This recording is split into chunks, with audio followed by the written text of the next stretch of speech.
भी मानते हैं कि ये ट्रैप था, जिस ट्रैप में एन चुनाव के पहले उद्धव ठाकरे, राज ठाकरे और महाराष्ट्र की राजनीति फंस चुकी है?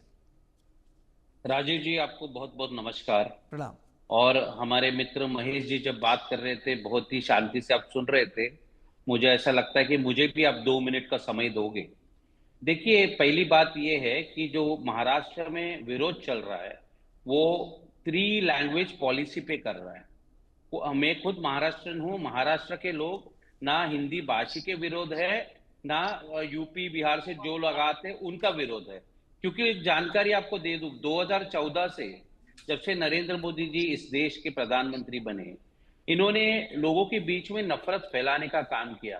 धर्म के मामले में हो, जात के मामले में हो, आज वो भाषा पे आ गई। और आपको एक बात बता दो, यहाँ पे मुंबई महानगर पालिका जो है, जो मुंबई के अंदर जो स्कूल चलते हैं, आप बोलते हुए मैं सुनाई दिया कि 5वीं के बाद क्या हिंदी लागू होगा। मैं आपको बता दूं, महाराष्ट्र में 5वीं के बाद हिंदी सभी स्कूल में लागू हो, स्टेट बोर्ड स्कूल हो, सीबीएसई हो, आईसीएसई हो। आपको और एक इंटरेस्टिंग बात बताता हूं, पिछले 40 साल से महानगर पालिका के अंदर, जो मुंबई महानगर पालिका के अंदर एडेड स्कूल, हिंदी मीडियम के एडेड स्कूल मुंबई के अंदर आज के दिन 250 स्कूल है। इंग्लिश मीडियम 200 स्कूल है, उर्दू मीडियम के 180 स्कूल है, गुजराती मीडियम स्कूल मुंबई के अंदर 30 है, तमिल मीडियम के 15 स्कूल है, तेलुगु मीडियम के 10 स्कूल है, कन्नड़ स्कूल मीडियम के 10 है। और ये सारे स्कूल महाराष्ट्र मुंबई महानगर पालिका के अंदर है, पूरा का पूरा अनुदानित है। मतलब वहां के टीचर से लेके मिड डे मील, वहां का बिल्डिंग का दुरुस्ती सब महाराष्ट्र सरकार और महाराष्ट्र की जनता करती है। तो ये बात कहना कि हम महाराष्ट्रन हिंदी के विरोध है, ये गलत है। सिर्फ 3 नेशन पॉलिसी जो आपने नेशनल पॉलिसी जो लाया लैंग्वेज का, हमने ये कहा कि फर्स्ट में, जैसे मैं एक कॉन्वेंट इंग्लिश स्कूल से पढ़ा हूं, तो मुझे फर्स्ट स्टैंडर्ड से हिंदी, मराठी और इंग्लिश था। 5th स्टैंडर्ड पे हमें हिंदी इंट्रोड्यूस किया गया। इसीलिए जो पालक वर्ग है, जिसको हम पेरेंट्स कम्युनिटी बोलते, वो मुंबई हो महाराष्ट्र में हो, वो उत्तर भारतीय नहीं, सभी पेरेंट्स की ये शिकायत थी कि फर्स्ट स्टैंडर्ड में इसको इंप्लीमेंटेशन नहीं किया जाए। इसलिए पहले आंदोलन शुरू हुआ स्कूल लेवल पे, वहां से पॉलिटिकल पार्टी ने उसको उठाया और ये कहा कि हिंदी आप कंपलसरी फर्स्ट स्टैंडर्ड से मत करिए, 5th स्टैंडर्ड से करिए। और आज भी आपको बता दूं, और ये जो स्कूल का मैंने नंबर बताया, ये आज से नहीं, पिछले 40 सालों से हिंदी मीडियम के 250 स्कूल मुंबई में है। मराठी मानुस इस स्कूल को चला रहे हैं, क्योंकि ये महानगर पालिका के अंदर है और महानगर पालिका में सभी लोग महाराष्ट्रन और मराठी है।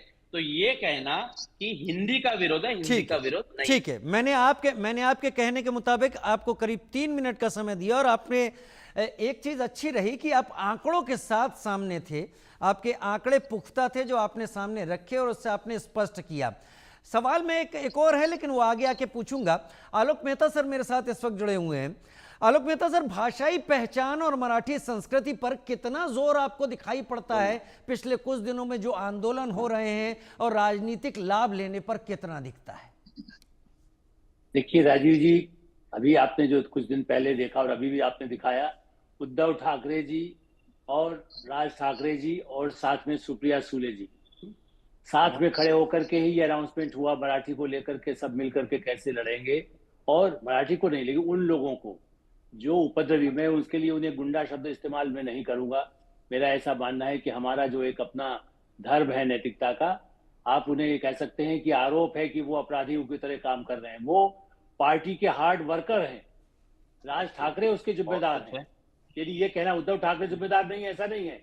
और उद्धव ठाकरे जी ने जब त्रिभाषा फार्मूला या नई शिक्षा नीति 2020 में लागू हुई, क्या तब उन्होंने विरोध किया था प्रधानमंत्री नरेंद्र मोदी का? आज सब कुछ मोदी जी को गाली देने की बात हो रही है, लेकिन उनकी मैं नहीं कह रहा हूं। राष्ट्रीय स्तर पर जब आप ये बात करते हैं, उस दृष्टि से ये केवल महानगर पालिका के चुनाव में कब्जा करने के लिए उत्तेजना भड़काने का जो प्रयास है, उसमें अब ये कहें कि नहीं साहब वो राज ठाकरे कर रहे हैं उधर, देखिए दोनों भाई यदि मिल गए तो दोनों के लोग मिलकर के कार्यकर्ता कर रहे हैं, उनकी जिम्मेदारी उनको लेना होगी। आप यदि एंकर कर रहे हैं प्रोग्राम में, यदि मैं गाली देने लगूं तो आप भी तो जिम्मेदार होंगे ना कि आपने जी मुझे गाली देना अलाउ किया है, जी या मुझे आप वो कहेंगे कि आप एडिटोरियल डायरेक्टर आप है दिए हैं और आपके साथी आपके इस तरह की बातें कर रहे हैं। इसलिए मेरा ये कहना है कि जिम्मेदारी नेतृत्व की है। मैं ये मानता हूं कि यदि भारतीय जनता पार्टी के भी नेता ने यदि कोई ऐसी धमकी दी तो उसके लिए भी कानून क्या करे, लेकिन उनकी अपनी पार्टी के अनुशासन तो समिति तो उन पर कार्रवाई बड़ी कह सकती है कि आप ऐसी भाषा का इस्तेमाल ना करें। और चूंकि मैं दूसरा ये हिंदी भाषी वर्सेस भी, राजीव जी से आपने एक अच्छा एक प्रारंभ में बात कही थी, मैं उसको बड़ी आपकी प्रशंसा करूंगा कि आपने कहा कि ये हिंदी वर्सेस मराठी नहीं है। मैं आपको हजारों लोग ऐसे गिना सकता हूं जो उड़िया हैं, जो तमिल हैं, जो तेलुगु हैं, जो बंगाली हैं, वो लोग मुंबई में रहते हैं और वो हिंदी और मराठी दोनों के लिए, मतलब उनके लिए समान, उनका अपना घर में यदि बंगला बोल रहे हैं, उड़िया बोल रहे हैं, वो उसी तरह से हिंदी को भी उनके बच्चों को पढ़ाया, उनकी माताएं, उनकी बहनें, उनके परिवार के लोग बोल पढ़ाते हैं। तो ये केवल उत्तर भारतीयों का मामला नहीं है, ये केवल बनाने के लिए, डिवाइड करने के लिए, चाहे कांग्रेस, अच्छा कांग्रेस ने एक अच्छा स्टैंड लिया है, मैं उनके लिए अभी कई चीजों में आलोचना करता हूं, लेकिन आज जिस